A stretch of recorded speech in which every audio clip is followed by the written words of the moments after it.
Hello दोस्तों, आज की इस वीडियो का टॉपिक होने वाला है कि इन्फ्लेशन के बारे में, कि इन्फ्लेशन क्या होता है और एक्चुअली हम इन्फ्लेशन को बीट कैसे करें। क्योंकि हमको मालूम है कि हर साल पेट्रोल बढ़ रहा है, दूध बढ़ रहा है, दूध का प्राइस बढ़ रहा है, भाजियाँ बढ़ रही है, सब्जियाँ का प्राइस बढ़ रहा है, चावल गेहूँ सब बढ़ रहा है। लेकिन लेकिन लेकिन हम ऐसा क्या करें कि हमें वो 10 साल बाद ना वो सस्ती चीज़ें ना लगे, मतलब महंगी ही ना लगे। तो चलिए शुरू करते हैं। अब मैं पहले देखिए, यहाँ पे inflation is a silent killer. ये इस तरह आपको मतलब किल करता है ना कि आप समझ नहीं पाते हो। देख, 100 रुपये का असली सच्चाई जो कोई नहीं बताता है। Your money is quietly losing value every single day. अब जानते हैं कैसे। अब यहाँ पे आज का 100 रुपया जो है, आज से 10 साल बाद क्या रहेगा, ये आपको एक इमेजिन करना है। तो शॉर्टकट में यहाँ पे इसका जो आंसर है, 6% के हिसाब से इंडिया का इन्फ्लेशन बढ़ रहा है। तो 10 साल के बाद जो 100 रुपये है ना आपके, वो 55 से 60 रुपये रह गए। मतलब अगर आप 100 रुपये में मतलब कुछ खरीद रहे हो, तो वो आपको 100 रुपये में नहीं मिलेगा नेक्स्ट टाइम। मतलब वो 155, 156, 160 इस तरह मिलेगा। अब देखिए इन्फ्लेशन होता क्या है। शॉर्टकट में बोले तो देखिए, हर साल प्रोडक्ट पे कुछ ना कुछ इंक्रीमेंट होता है। मतलब जो 10 रुपये की चीज़ है, वो 10 रुपये 5 पैसा या फिर उसकी क्वांटिटी कम कर दी जाती है, तो उसे ही हम इन्फ्लेशन बोल सकते हैं।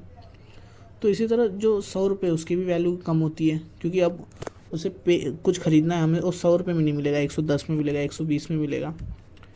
तो inflation is equal to price go up over time, your money stays the same but it buys less. Okay, हर साल वही चीज़ ज़्यादा महंगी होती है, योर 100 रुपया डिसअपेयर, मतलब इट्स वो कम सस्ता हो जाता है।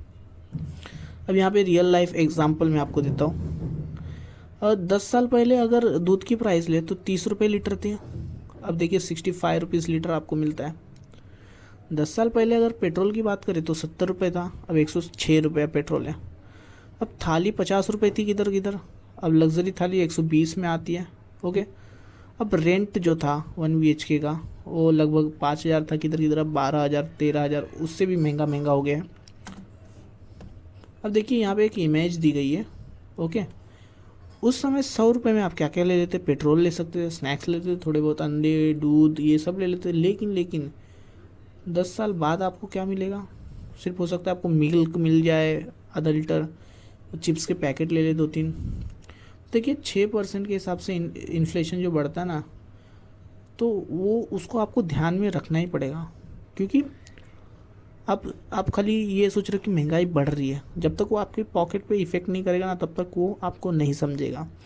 तो इसलिए इस वीडियो का वो बनाने का मकसद ये है कि आपको ये अवेयरनेस आए कि आप पैसा मतलब खर्च तो करें, लेकिन सेविंग भी करें, ताकि इन्फ्लेशन आपको बीट ना कर सके।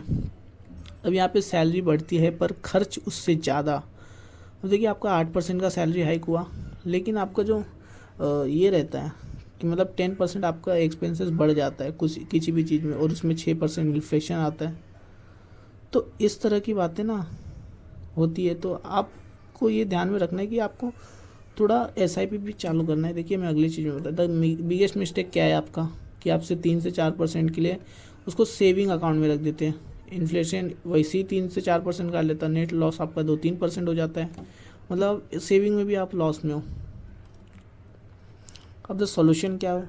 सॉल्यूशन, ये मेन प्रॉब्लम, मतलब सॉल्यूशन मेन है। ओके, तो सॉल्यूशन क्या है इसका, कि SIP में आप इन्वेस्ट कर रहे हो 500 रुपया महीना, या फिर जो भी आप इन्वेस्ट करना चाहते हो, तो हिस्टोरिकली तो 12 से 15% एनुअल रिटर्न मिल जाता है, जो कि इन्फ्लेशन को इजीली बीट कर देता है। ओके, या डिजिटल गोल्ड में या फिर इंडेक्स फंड में, उसमें इन्वेस्ट कर सकते हो, और रिटर्न इन्फ्लेशन होना चाहिए। देखिए अगर आप 500 रुपये FD में अगर सेविंग्स में डालोगे तो आपको 3 से 6% का मिलेगा, तो वो तो इन्फ्लेशन ही खा लेगा। लेकिन इक्विटी SIP वगैरह में डालते हो तो आपको अच्छा रिटर्न मिल सकता है। और 22 से 32 के एज ग्रुप में डाल देते हो तो आपको और मिलेगा।